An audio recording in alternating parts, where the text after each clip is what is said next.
Dearfield was designed to follow Booker T. Washington's teachings about African Americans raising themselves up by their own efforts to create a future for themselves and their descendants. One of about 25 black communities in Colorado, but it was the most famous one.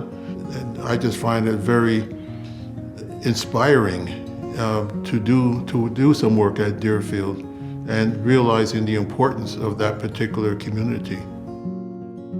The white farmers and the farmers at Dearfield got along very well. They used to have dances at Dearfield.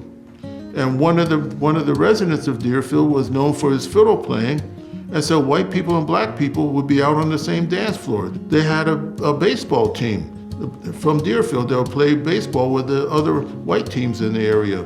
But people learned to get along together in a very, very unusual way for the time. So there was something going on at Dearfield that was extremely important.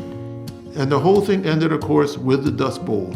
And all those communities east of Greeley and so forth, they just blew away. And Dearfield was just one of them. When the Black American West Museum was created in 1978 by Paul Stewart, the early boards of that museum recognized that Dearfield was an important resource for the museum. It was an important area of focus. And they began to take action. The Black American West Museum has been central to what we've been doing because they have been able to get the land of the town site of Dearfield that was owned by many other people in some cases. As we've moved forward with the amazing support of the Black American West Museum, we continue to do scientific and historical study at Dearfield and match that with the preservation of the site and preservation of the buildings. I found one day part of an ice skate. You could probably have an ice skating pond at that time. So people could go out ice skating if they wanted to. And some other things that we've found out there are bits and pieces of dishes. And so we're able to find out that those dishes came from England. Bob and I both had copies of a 1908 Sears Roebuck catalog, and in there you could get dishes from European countries through Sears and Roebuck.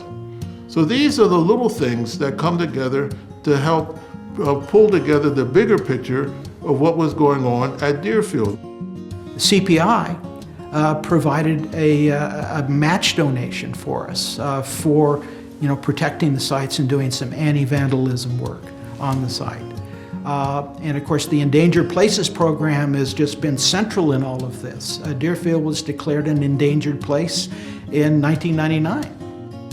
What we hope to do is turn the area into a museum of sorts, where people can go into one of the buildings and it will be refurbished the same as it was in 1910, 1915. We're beginning to steep ourselves in Dearfield history.